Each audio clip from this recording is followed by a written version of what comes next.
Bonjour et bienvenue sur ma chaîne psytcainsi.com. Alors aujourd'hui, on va aborder un sujet important puisque je voulais vous expliquer comment on sort de l'hyperphagie. Alors, il y a plusieurs moyens de faire en réalité, mais les moyens qui marchent le mieux et qu'on a pu observer statistiquement sont des moyens basés sur un certain type de thérapie.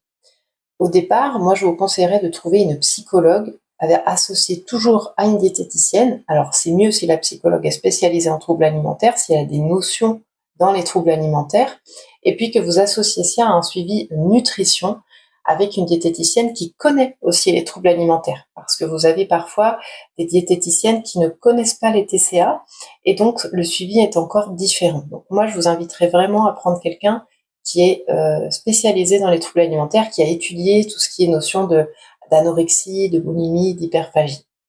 Ça, c'est la première façon de faire. On peut aussi s'adresser à un psychiatre, bien sûr, qui est spécialisé dans les troubles alimentaires. Alors, c'est plus rare, mais renseignez-vous. Faites des recherches sur Internet. Vous avez aussi l'annuaire Autrement, de l'association Autrement, qui est très bien référencé, qui répertorie tous les professionnels dans chaque région qui connaissent bien les troubles alimentaires. Donc, dans l'approche que va pouvoir prendre votre praticien, les thérapies cognitives ou comportementales sont les approches les plus adaptées. Pourquoi ? Parce que on agit de manière concrète. Effectivement, ça va être important de comprendre votre trouble, mais ça va aussi être important de s'en sortir concrètement et d'appliquer régulièrement des exercices.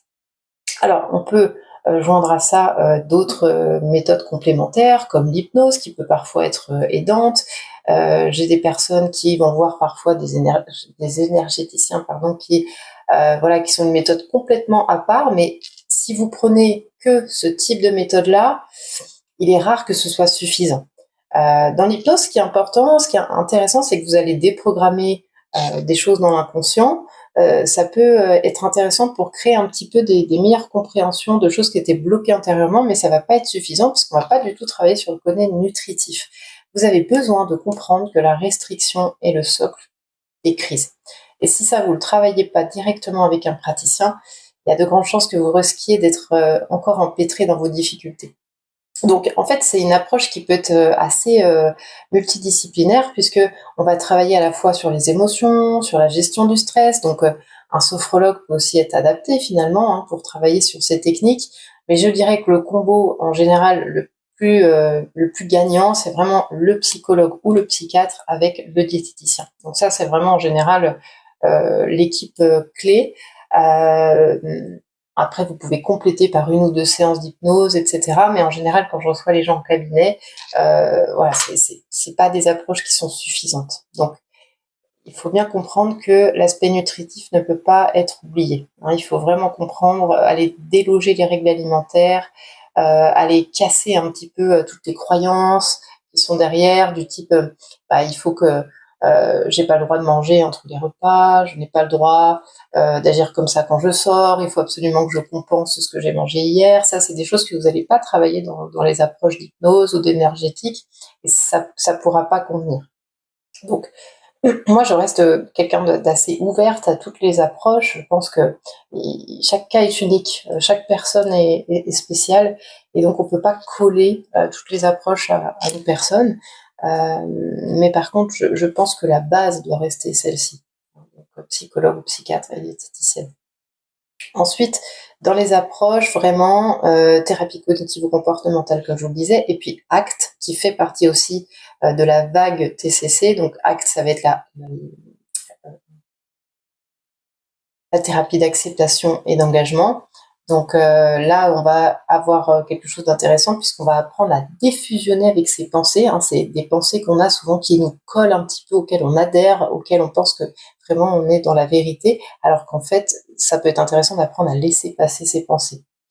Donc ça, c'est vraiment des choses qui sont importantes à voir. Et puis aussi, un praticien que j'aimerais vous parler, qui est moins connu, mais moi que j'ai pu expérimenter en hospitalisation parce que j'ai travaillé à temps complet, c'est les gens qui pratiquent les méthodes corporelles, donc tout ce qui est danse-thérapie, art-thérapie, vraiment des personnes qui vont aller travailler sur le corps. Et ça, dans un trouble alimentaire, c'est très précieux parce qu'on peut aussi travailler, on peut aussi donner des exercices en psychologie, mais voilà, là, vous allez vraiment avoir quelque chose de concret, vous allez danser dans l'espace, vous allez prendre conscience de votre corps, ça peut être vraiment intéressant.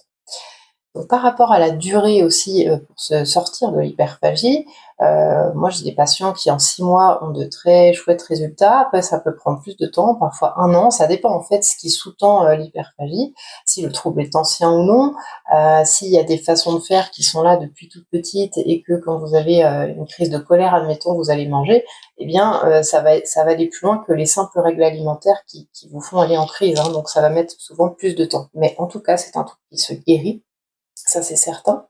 Autre chose qui peut vous aider, ce sont les lectures spécialisées. Il y en a peu dans la littérature, mais si vous tapez hyperphagie dans Google Internet, vous allez trouver des livres qui sont spécialisés et qui sont tout à fait corrects.